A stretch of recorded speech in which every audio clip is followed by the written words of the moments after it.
We went straight to the lake, as it was called at Bly, and I dare say rightly called, though I reflect that it may in fact have been a sheet of water less remarkable than it appeared to my untraveled eyes. My acquaintance with sheets of water was small, and the pool of Bly, at all events on the few occasions of my consenting, under the protection of my pupils, to affront its surface in the old flat-bottomed boat moored there for our use, had impressed me both with its extent and its agitation.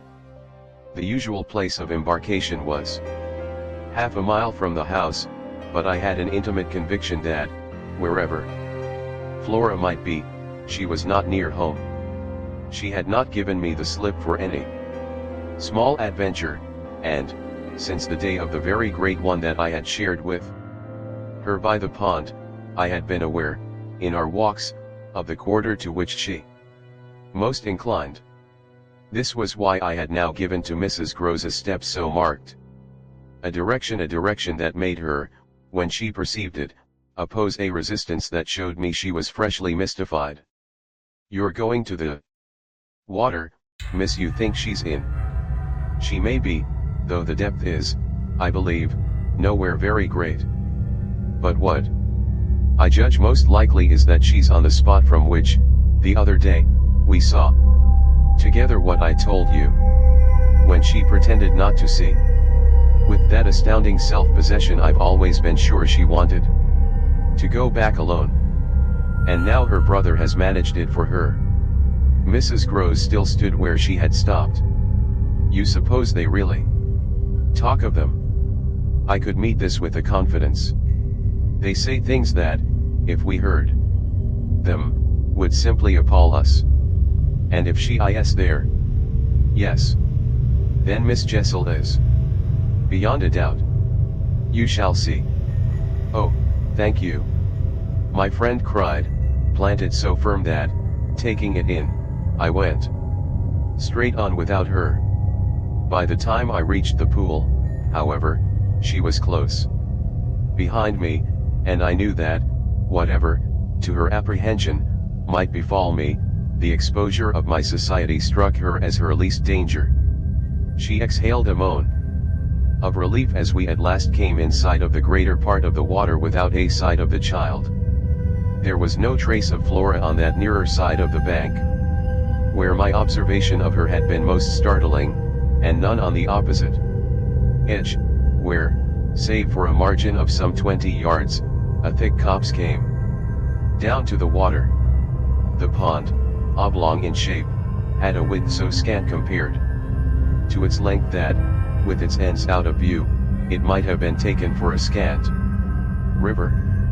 We looked at the empty expanse, and then I felt the suggestion of my friend's eyes. I knew what she meant, and I replied with a negative headshake. "No, no, wait. She has taken the boat." My companion stared at the vacant mooring place and then again across the lake. "Then where is it?" "Our not seeing it is the strongest of proofs. She has used it to go over, and then has managed to hide it." "All alone, that child?" "She's not alone, and at such times she's not a child, she's an old woman." I scanned all the visible shore while Mrs. Grose took again, into the queer element I offered her, one of her plunges of submission.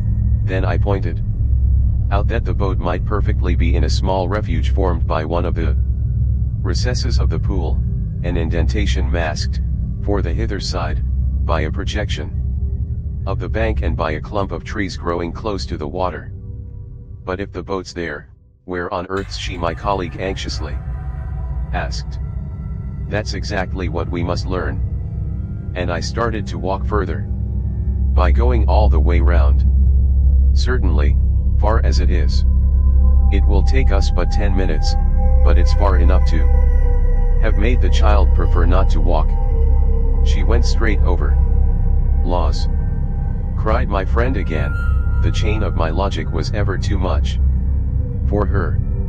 It dragged her at my heels even now, and when we had got halfway round a devious, tiresome process, on ground much broken and by a path Choked with overgrowth, I paused to give her breath. I sustained her with a grateful arm, assuring her that she might hugely help me, and this started us afresh, so that in the course of but few minutes more we reached a point from which we found the boat to be where I had supposed it. It had been intentionally left as much as possible out of sight and was tied to one of the stakes of a fence that came, just there, down to the brink, and that had been an assistance to disembarking. I recognized, as I looked at the pair of short, thick oars, quite safely drawn up, the prodigious character of the feat for a little girl, but I had lived, by this time, too long among wonders and had panted to too many livelier measures. There was a gate in the fence, through which we passed, and that brought us, after a trifling interval, more into the open. Then, there she is! We both exclaimed at once. Flora, a short way off, stood before us on the grass and smiled as if her performance was now complete. The next thing she did, however, was to stoop straight down and pluck, quite as if it were all she was there for, a big, ugly spray of withered fern. I instantly became sure she had just come out of the copse. She waited for us, not herself taking a step, and I was conscious of the rare solemnity with which we presently approached her. She smiled, and we met, but it was all done in a silence by this time flagrantly ominous. Mrs. Groves was the first to break the spell. She threw herself on her knees and, drawing the child to her breast, clasped in a long embrace the little, tender, yielding body. While this dumb convulsion lasted I could only watch it, which I did the more intently when I saw Flora's face peep at me over our companion's shoulder. It was serious now. The flicker had left it, but it strengthened the pang with which I at that moment envied Mrs. Groves the simplicity of her relation. Still, all this while, nothing more passed between us save that Flora had let her foolish fern again drop to the ground. What she and I had virtually said to each other was that pretexts were useless now. When Mrs. Groves finally got up, she kept the child's hand, so that the two were still before me, and the singular reticence of our communion was even more marked in the frank look she launched me. "I'll be hanged," it said, "if I'll speak." It was Flora who, gazing all over me in candid wonder, was the first. She was struck with our bareheaded aspect. "Why, where are your things?" "Where yours are, my dear," I promptly returned. She had already got back her gaiety, and appeared to take this as an answer quite sufficient. "And where's Miles?" she went on. There was something in the small valor of it that quite finished me. These 3 words from her were, in a flash like the glitter of a drawn blade, the jostle of the cup that my hand, for weeks and weeks, had held high and full to the brim, that now, even before speaking, I felt overflow in a deluge. "I'll tell you if you'll tell me," I heard myself say, then heard the tremor in which it broke. "Well, what?" Mrs. Groves' suspense blazed at me, but it was too late now, and I brought the thing out handsomely. "Where, my pet, is Miss Jessel?" Just as in the churchyard with Miles, the whole thing was upon us. Much as I had made of the fact that this name had never once, between us, been sounded, the quick, smitten glare with which the child's face now received it fairly likened my breach of the silence to the smash of a pane of glass. It added to the interposing cry, as if to stay the blow, that Mrs. Groves, at the same instant, uttered over my violence the shriek of a creature scared, or rather wounded, which, in turn, within a few seconds, was completed by a gasp of my own. I seized my colleague's arm. "She's there, she's there." Miss Jessel stood before us on the opposite bank exactly as she had stood the other time, and I remember, strangely, as the first feeling now produced in me, my thrill of joy at having brought on a proof. She was there, and I was justified. She was there, and I was neither cruel nor mad. She was there for poor scared Mrs. Groves, but she was there most for Flora, and no moment of my monstrous time was perhaps so extraordinary as that in which I consciously threw out to her with the sense that, pale and ravenous demon as she was, she would catch and understand it, an inarticulate message of gratitude. She rose erect on the spot my friend and I had lately quitted, and there was not, in all the long reach of her desire, an inch of her evil that fell short. This first vividness of vision and emotion were things of a few seconds, during which Mrs. Groves's dazed blink across to where I pointed struck me as a sovereign sign that she too at last saw, just as it carried my own eyes precipitately to the child. The revelation then of the manner in which Flora was affected startled me, in truth, far more than it would have done to find her also merely agitated, for direct dismay was of course not what I had expected.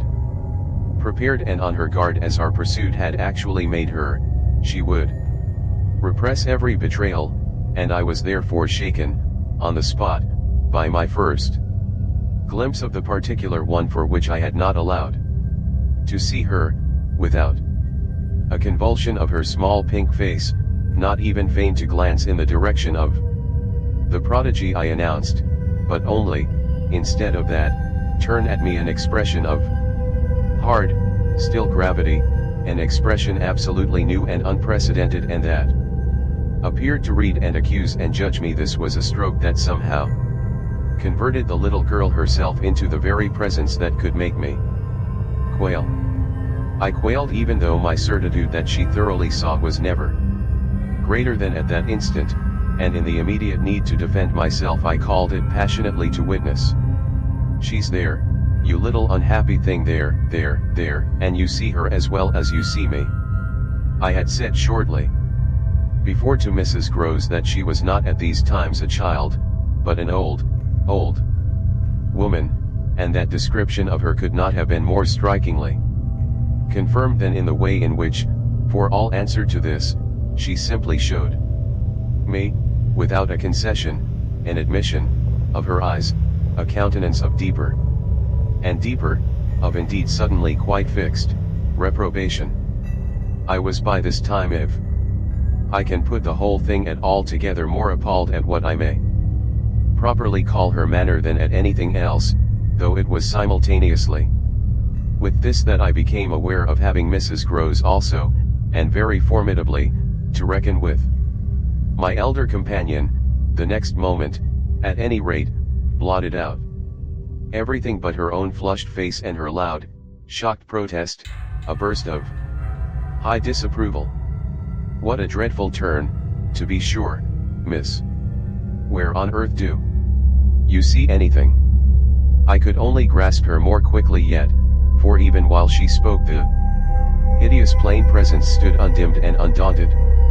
It had already lasted a minute, and it lasted while I continued, seizing my colleague, quite thrusting her at it and presenting her to it, to insist with my pointing hand.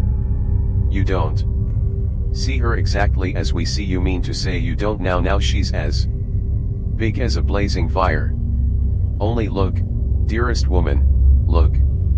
She looked, even as I did, and gave me, with her deep groan of negation, repulsion, compassion, the mixture with her pity of her relief at her exemption, a sense, touching to me even then, that she would have backed me up if she could. I might well have needed that, for with this hard blow of the proof that her eyes were hopelessly sealed, I felt my own situation horribly crumble. I felt I saw my livid predecessor press, from her position, on my defeat, and I was conscious, more than all, of what I should have from this instant to deal with in the astounding little attitude of Flora. Into this attitude Mrs. Groves immediately and violently entered, breaking, even while there pierced through my sense of ruin a prodigious private triumph, into breathless reassurance. She isn't there, little lady, and nobody's there and you never see nothing, my sweet.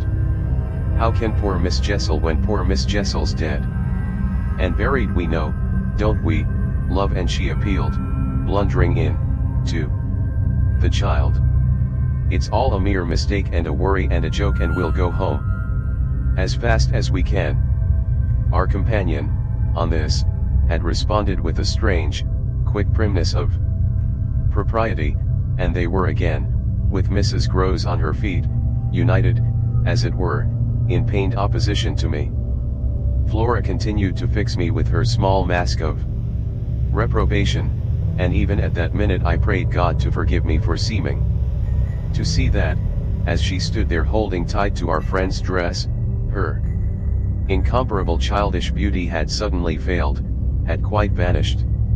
I've said it already, she was hideously, hard, she had turned common and almost ugly.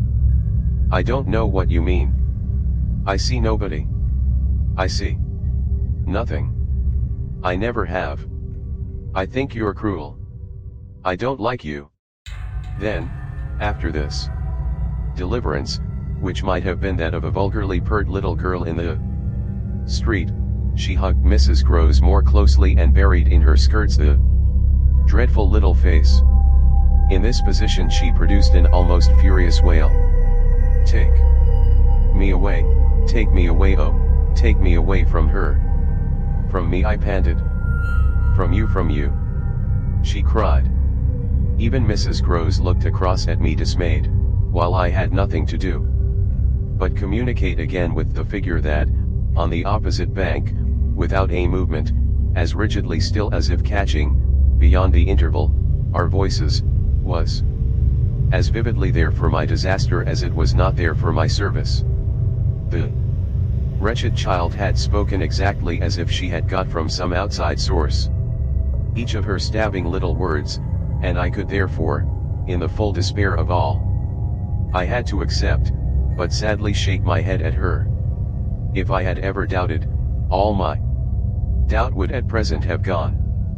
I've been living with the miserable truth, and now it has only too much closed round me. Of course I've lost you, I've interfered, and you've seen under her dictation with which I faced, over the pool again, our infernal witness, the easy and perfect way to meet it. I've done my best, but I've lost you. Goodbye. For Mrs. Groves I had an imperative, an almost frantic go, before which, in infinite distress, but mutely possessed of the little girl and clearly convinced, in spite of her blindness, that something awful had occurred and some collapse engulfed us, she retreated, by the way we had come, as fast as she could move. Of what first happened when I was left alone I had no subsequent memory. I only knew that at the end of, I suppose, a quarter of an hour, an odorous dampness and roughness, chilling and piercing my trouble, had made me understand that I must have thrown myself, on my face, on the ground and given way to a wildness of grief. I must have lain there long and cried and sobbed, for when I raised my head the day was almost done. I got up and looked a moment, through the twilight, at the grey pool and its blank, haunted edge, and then I took, back to the house, my dreary and difficult course. When I reached the gate in the fence the boat, to my surprise, was gone, so that I had a fresh reflection to make on Flora's extraordinary command of the situation. She passed that night, by the most tacit, and I should add, were not the word so grotesque a false note, the happiest of arrangements, with Mrs. Groves. I saw neither of them on my return, but, on the other hand, as by an ambiguous compensation, I saw a great deal of Miles. I saw, I can use no other phrase, so much of him that it was as if it were more than it had ever been. No evening I had passed at Bly had the portentous quality of this one, in spite of which, and in spite also of the deeper depths of consternation that had opened beneath, My feet there was literally, in the ebbing actual, an extraordinarily sweet sadness. On reaching the house I had never so much as looked for the boy, I had simply gone straight to my room to change what I was wearing and to take in, at a glance, much material testimony to Flora's rupture. Her little belongings had all been removed. When later, by the schoolroom fire, I was served with tea by the usual maid, I indulged, on the article of my other pupil, in no inquiry whatever. He had his freedom now, he might have it to the end. Well, he did have it, and it consisted in part at least of his coming in at about 8 o'clock and sitting down with me in silence. On the removal of the tea things I had blown out the candles and drawn my chair closer. I was conscious of a mortal coldness and felt as if I should never again be warm. So, when he appeared, I was sitting in the glow with my thoughts. He paused a moment by the door as if to look at me, then as if to share them came to the other side of the hearth and sank into a chair. We sat there in absolute stillness, yet he wanted, I felt, to be with me. Before a new day, in my room, had fully broken, my eyes opened to Mrs. Groves, who had come to my bedside with worse news. Flora was so markedly feverish that an illness was perhaps at hand. She had passed a night of extreme unrest, a night agitated above all by fears that had for their subject not in the least her former, but wholly her present, governess. It was not against the possible re-entrance of Miss Jessel on the scene that she protested, it was conspicuously and passionately against mine. I was promptly on my feet, of course, and with an immense deal to ask, the more that my friend had discernibly now girded her loins to meet me once more. This I felt as soon as I had put to her the question of her sense of the child's sincerity as against my own. She persists in denying to you that she saw, or has ever seen, anything. My visitor's trouble, truly, was great. Ah, miss, it isn't a matter on which I can push her. Yet it isn't either, I must say, as if I much needed to. It has made her, every inch of her, quite old. Oh, I see her perfectly from here.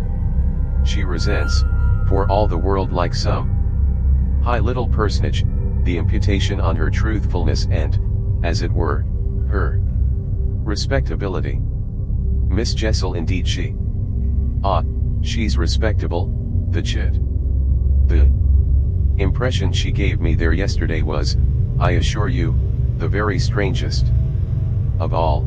It was quite beyond any of the others. I did put my foot in it. She'll never speak to me again. Hideous and obscure as it all was, it held Mrs. Groves briefly silent, then she granted my point with a frankness which, I made sure, had more behind it. I think indeed, miss, she never will. She do have a grand manner about it. And that manner, I summed it up, is practically what's the matter with her now. Oh, that manner, I could see in my visitor's face, and not a little else. Besides, she asks me every 3 minutes if I think you're coming in. I see. I, too, on my side, had so much more than worked it out. Has she said to you since yesterday, except to repudiate her familiarity with anything so dreadful, a single other word about Miss Jessel? Not one, miss. And of course you know, my friend added, I took it from her, by the lake, that, just then and there at least, there was nobody. Rather. And, naturally, you take it from her still. I don't contradict her. What else can I do? Nothing in the world. You've the cleverest little person to deal with. They've made them their two friends, I mean still cleverer even than nature did, for it was wondrous material to play on. Flora has now her grievance, and she'll work it to the end. Yes, miss, but to what end? Why, that of dealing with me to her uncle. She'll make me out to him the lowest creature, I winced at the fair show of the scene in Mrs. Grose's face. She looked for a minute as if she sharply saw them together. And him who thinks so well of you. He has an odd way it comes over me now, I laughed, approving it. But that doesn't matter. What Flora wants, of course, is to get rid of me. My companion bravely concurred. Never again to so much as look at you. So that what you've come to me now for, I asked, is to speed me on my way. Before she had time to reply, however, I had her in check. I've a better idea, the result of my reflections. My going would seem the right thing, and on Sunday I was terribly near it. Yet that won't do. It's you who must go. You must take Flora. My visitor, at this, did speculate. But where in the world? Away from here. Away from them. Away, even most of all, now, from me. Straight to her uncle. Only to tell on you. No, not only. To leave me, in addition, with my remedy. She was still vague. And what is your remedy? Your loyalty, to begin with. And then Miles's. She looked at me hard. Do you think he won't, if he has the chance, turn on me? Yes, I venture still to think it. At all events, I want to try. Get off with his sister as soon as possible and leave me with him alone. I was amazed, myself, at the spirit I had still in reserve, and therefore perhaps a trifle the more disconcerted at the way in which, in spite of this fine example of it, she hesitated. There's one thing, of course, I went on, they mustn't, before she goes, see each other for 3 seconds. Then it came over me that, in spite of Flora's presumable sequestration from the instant of her return from the pool, it might already be too late. Do you mean, I anxiously asked, that they have met? At this she quite flushed. Ah, miss, I'm not such a fool as that. If I've been obliged to leave her 3 or 4 times, it has been each time with one of the maids, and at present, though she's alone, she's locked in safe. And yet, there were too many things. And yet what?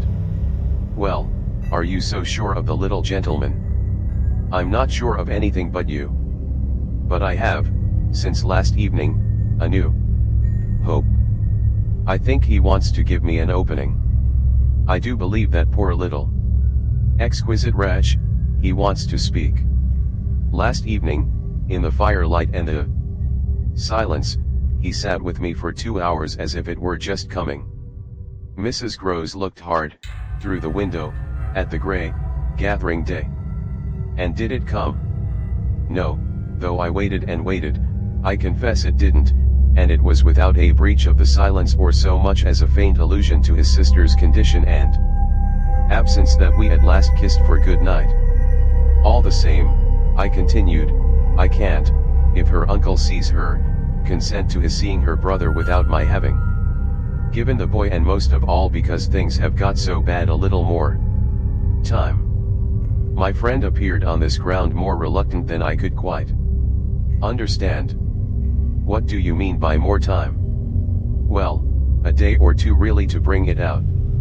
He'll then be on my side, of which you see the importance. If nothing comes, I shall only fail, and you will, at the worst, have helped me by doing, on your arrival in town, whatever you may have found possible. So I put it before her, but she continued for a little, so inscrutably embarrassed that I came again to her aid. Unless, indeed, I wound up, you really want not to go. I could see it, in her face, at last clear itself. She put out her hand to me as a pledge. I'll go. I'll go this morning. I wanted to be very just. If you should wish still to wait, I would engage she shouldn't see me. No, it's the place itself. She must leave it. She held me a moment. with heavy eyes, then brought out the rest. Your idea's the right one. I myself, miss. Well, I can't stay. The look she gave me with it made me jump at possibilities. You mean, that, since yesterday, you have seen? She shook her head with dignity. I've heard. From that child horrors. There. She sighed with tragic relief. On my honor, miss, she says things. But at this evocation she broke down, she dropped, with a sudden sob, upon my sofa and, as I had seen her do before, gave way to all the grief of it. It was quite in another manner that I, for my part, let myself go. Oh, thank God. She sprang up again at this, drying her eyes with a groan. Thank God. It so justifies me. It does that, miss. I couldn't have desired more emphasis, but I just hesitated. She's so horrible. I saw my colleague scarce knew how to put it. Really shocking. And about me? About you, miss, since you must have it? It's beyond everything, for a young lady, and I can't think wherever she must have picked up the appalling language she applied to me. I can, then. I broke in with a laugh that was doubtless significant enough. It only, in truth, left my friend still more grave. Well, perhaps I ought to. Also, since I've heard some of it before. Yet I can't bear it, the poor woman went on while, with the same movement, she glanced, on my dressing table, at the face of my watch. But I must go back. I kept her, however. Ah, if you can't bear it? How can I stop with her? You mean why, just for that, to get her away? Far from this, she pursued, far from them. She may be different, she may be free. I seized her almost with joy. Then, in spite of yesterday, you believe in such doings? Her simple description of them required, in the light of her expression, to be carried no further, and she gave me the whole thing as she had never done. I believe. Yes, it was a joy, and we were still shoulder to shoulder, if I might continue, sure of that I should care but little what else happened. My support in the presence of disaster would be the same as it had been in my early need of confidence, and if my friend would answer for my honesty, I would answer for all the rest. On the point of taking leave of her, nonetheless, I was to some extent embarrassed. There's one thing, of course it occurs to me to remember. My letter, giving the alarm, will have reached town before you. I now perceived still more how she had been beating about the bush and how weary at last it had made her. Your letter won't have got there. Your letter never went. What then became of it? Goodness knows. Master Miles. Do you mean he took it? I gasped. She hung fire, but she overcame her reluctance. I mean that I saw yesterday, when I came back with Miss Flora, that it wasn't where you had put it. Later in the evening I had the chance to question Luke, and he declared that he had neither noticed nor touched it. We could only exchange, on this, one of our deeper mutual soundings, and it was Mrs. Groves who first brought up the plum with an almost elated "You see, yes, I see that if Miles took it instead he probably will have read it and destroyed it. And don't you see anything else?" I faced her a moment with a sad smile. "It strikes me that by this time, your eyes are open even wider than mine." They proved to be so indeed, but she could still blush, almost, to show it. "I make out now what he must have done at school." And she gave, in her simple sharpness, an almost droll disillusioned nod. "He stole." I turned it over. I tried to be more judicial. "Well, perhaps." She looked as if she found me unexpectedly calm. "He stole letters." She couldn't know my reasons for a calmness after all pretty shallow, so I showed them off as I might. I hope then it was to more purpose than in this case.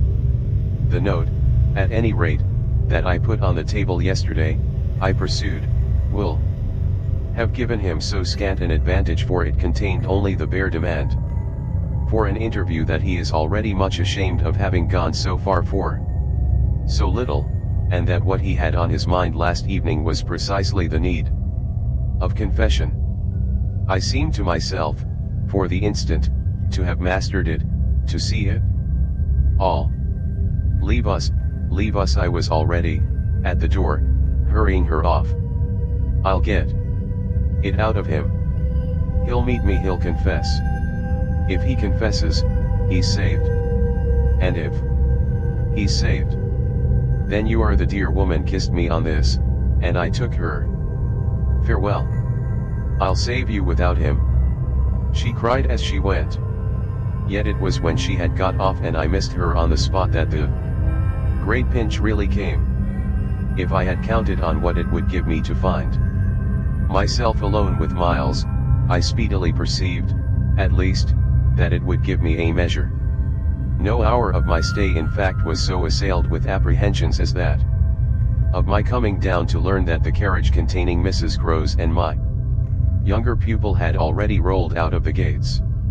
Now I said to myself, face to face with the elements, and for much of the rest of the day, while I fought my weakness, I could consider that I had been supremely rash.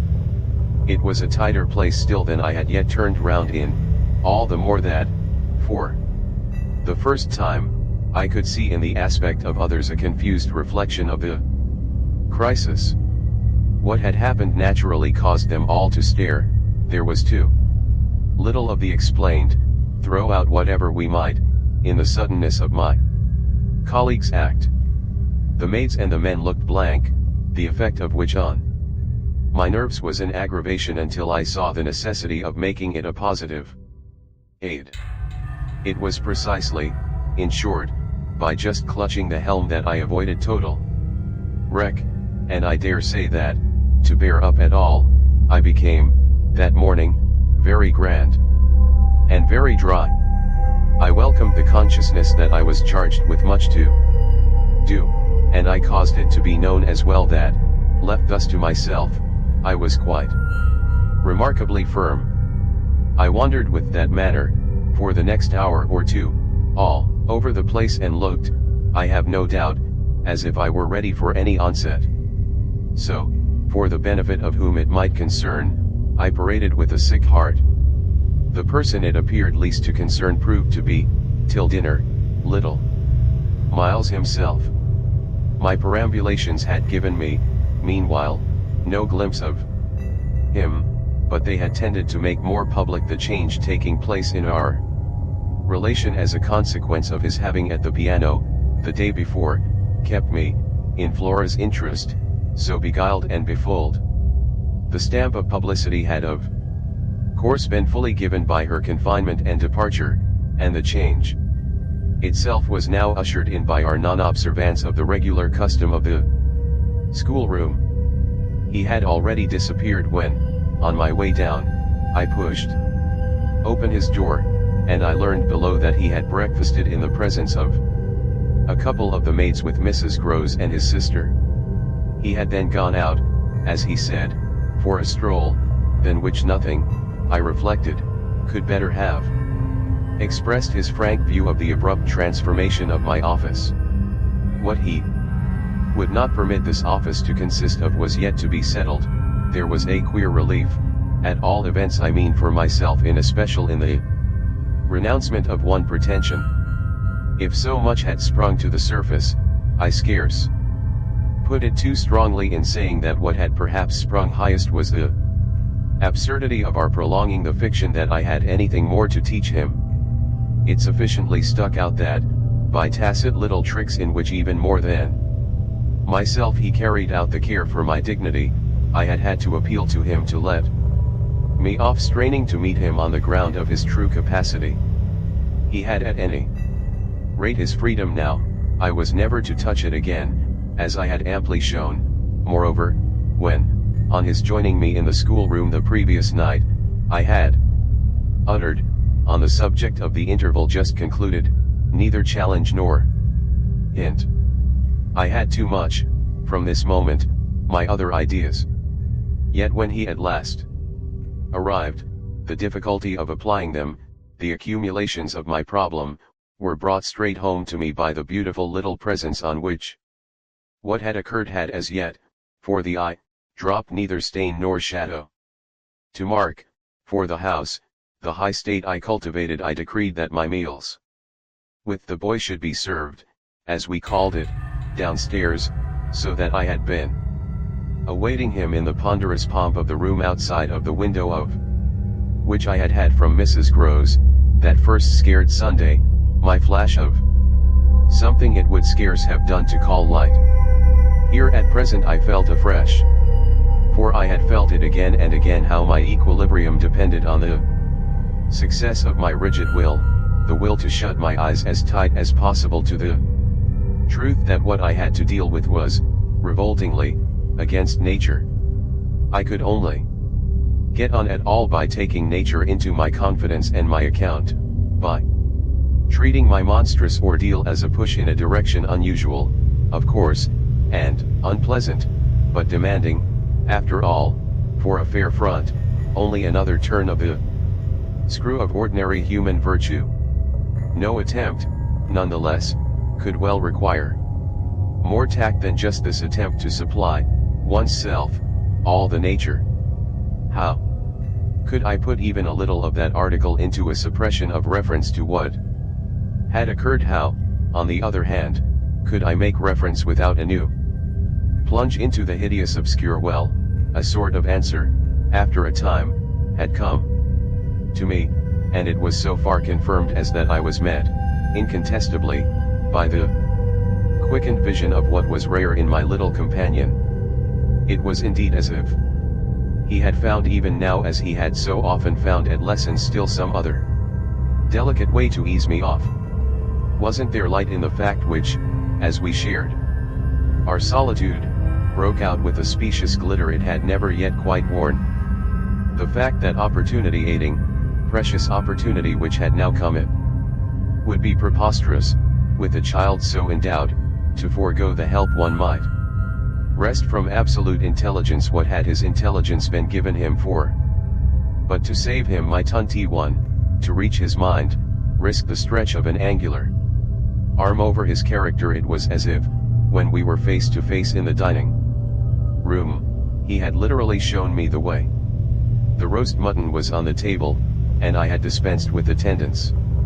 Miles, before he sat down, stood a moment with his hands in his pockets and looked at the joint, on which he seemed on the point of passing some humorous judgment. But what he presently produced was, I say, my dear, is she really very awfully ill? Little Flora not so bad, but that she'll presently be better. London will set her up. Bly had ceased to agree with her. Come here and take your mutton. He alertly obeyed me, carried the plate carefully to his seat, and, when he was established, went on. Did Bly disagree with her so terribly suddenly? Not so suddenly as you might think. One had seen it coming on. Then why didn't you get her off before? Before what? Before she became too ill to travel. I found myself prompt. She's not too ill to travel, she only might have become so if she had stayed. This was just the moment to seize the journey. Will dissipate the influence, oh, I was grand, and carry it off. I see, Miles, for that matter, was grand, too. He settled to his repast with the charming little table manner that, from the day of his arrival, had relieved me of all grossness of admonition. Whatever he had been driven from school for, it was not for ugly feeding. He was irreproachable, as always, today, but he was unmistakably more conscious. He was discernibly trying to take for granted more things than he found, without assistance, quite easy, and He dropped into peaceful silence while he felt his situation. Our meal was of the briefest mind of vain pretense, and I had the things immediately removed. While this was done, Miles stood again with his hands in his little pockets and his back to me stood and looked out of the wide window through which, that other day, I had seen what pulled me up. We continued silent while the maid was with us as silent. It whimsically occurred to me, as some young couple who, on their wedding journey, at the inn, feel shy in the presence of the waiter. He turned round only when the waiter had left us. Well, so we're alone. Oh, more or less. I fancy my smile was pale. Not absolutely. We shouldn't like that. I went on. No, I suppose we shouldn't. Of course we have the others. We have the others, we have indeed the others, I concurred. Yet even though we have them, he returned, still with his hands in his pockets and planted there in front of me, they don't much count, do they? I made the best of it, but I felt wan. It depends on what you call much. Yes, with all accommodation everything depends. On this, however, he faced to the window again and presently reached it with his vague, restless, cogitating step. He remained there a while, with his forehead against the glass, in contemplation of the stupid shrubs I knew and the dull things of November. I had always my hypocrisy of work, behind which, now, I gained the sofa, steadying myself with it there as I had repeatedly done. At those moments of torment that I have described as the moments of my knowing the children to be given to something from which I was barred, I sufficiently obeyed my habit of being prepared for the worst. But an extraordinary impression dropped on me as I extracted a meaning from the boy's embarrassed back, none other than the impression that I was not barred. Now, this inference grew in a few minutes to sharp intensity and seemed bound up with the direct perception that it was positively he who was. The frames and squares of the great window were a kind of image, for him, of a kind of failure. I felt that I saw him, at any rate, shut in or shut out. He was admirable, but not comfortable. I took it in with a throb of hope. Wasn't he looking, through the haunted pane, for something he couldn't see, and wasn't it the first time in the whole business that he had known such a lapse? The very first, I found it a splendid portent. It made him anxious, though. He watched himself. He had been anxious all day, and, even while in his usual sweet little manner he sat at table, had needed all his small strange genius to give it a gloss. When he at last turned round to meet me, it was almost as if this genius had succumbed. Well, I think I'm glad Bly agrees with me. You would certainly seem to have seen, these 24 hours, a good deal more of it than for some time before. I hope, I went on bravely, that you've been enjoying yourself. Oh, yes, I've been ever so far, all round about miles and miles away. I've never been so free. He had really a manner of his own, and I could only try to keep up with him. Well, do you like it? He stood there smiling, then at last he put into 2 words, do you, more discrimination than I had ever heard 2 words contain. Before I had time to deal with that, however, he continued as if with the sense that this was an impertinence to be softened. Nothing could be more charming than the way you take it, for of course if we're alone together now, it's you that are alone most. But I hope, he threw in, you don't particularly mind having to do with you, I asked.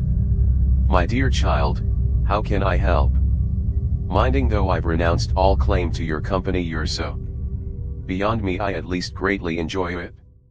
What else should I stay on for? He looked at me more directly, and the expression of his face, graver now, struck me as the most beautiful I had ever found in it. You stay on just for that? Certainly. I stay on as your friend, and from the tremendous interest I take in you till something can be done for you that may be more worth your while. That needn't surprise you. My voice trembled so that I felt it. Impossible to suppress the shake. Don't you remember how I told you, when I came and sat on your bed the night of the storm, that there was nothing in the world I wouldn't do for you? Yes, yes. He, on his side, more and more visibly nervous, had a tone to master, but he was so much more successful than I that, laughing out through his gravity, he could pretend we were pleasantly jesting. Only that, I think, was to get me to do something for you. It was partly to get you to do something, I conceded. But, you know, you didn't do it. Oh, yes, he said with the brightest superficial eagerness, you wanted me to tell you something. That's it. Out, straight out. What you have on your mind, you know. Ah, then, is that what you've stayed over for? He spoke with a gaiety through which I could still catch the finest little quiver of resentful passion, but I can't begin to express the effect upon me of an implication of surrender even so faint. It was as if what I had yearned for had come at last only to astonish me. Well, yes, I may as well make a clean breast of it, it was precisely for that. He waited so long that I supposed it for the purpose of repudiating the assumption on which my action had been founded, but what he finally said was, do you mean now here? There couldn't be a better place or time. He looked round him uneasily, and I had the rare, the queer, impression of the very first symptom I had seen in him of the approach of immediate fear. It was as if he were suddenly afraid of me, which struck me indeed as perhaps the best thing to make him. Yet in the very pang of the effort I felt it vain to try sternness, and I heard myself the next instant so gentle as to be almost grotesque. You want so to go out again, awfully. He smiled at me heroically, and the touching little bravery of it was enhanced by his actually flushing with pain. He had picked up his hat, which he had brought in, and stood twirling it in a way that gave me, even as I was just nearly reaching port, a perverse horror of what I was doing. To do it in any way was an act of violence, for what did it consist of but the obtrusion of the idea of grossness and guilt on a small helpless creature who had been, for me, a revelation of the possibilities of beautiful intercourse? Wasn't it base to create for a being so exquisite a mere alien awkwardness? I suppose I now read into our situation a clearness it couldn't have had at the time, for I seemed to see our poor eyes already lighted with some spark of a prevision of the anguish that was to come. So we circled about, with terrors and scruples, like fighters not daring to close. But it was for each other we feared. That kept us a little longer suspended and unbruised. I'll tell you everything, Miles said. I mean, I'll tell you anything you like. You'll stay on with me, and we shall both be all right, and I will tell you I will. But not now. Why not now? My insistence turned him from me and kept him once more at his window. In a silence during which, between us, you might have heard a pin drop. Then he was before me again with the air of a person for whom, outside, someone who had frankly to be reckoned with was waiting. I have to see Luke. I had not yet reduced him to quite so vulgar a lie, and I felt proportionately ashamed. But, horrible as it was, his lies made up my truth. I achieved thoughtfully a few loops of my knitting. Well, then, go to Luke, and I'll wait for what you promise. Only, in return for that, satisfy, before you leave me, one very much smaller request. He looked as if he felt he had succeeded enough to be able still a little to bargain. Very much smaller. Yes, a mere fraction of the whole. Tell me, oh, my work preoccupied me, and I was offhand, if, yesterday afternoon, from the table in the hall, You took, you know, my letter.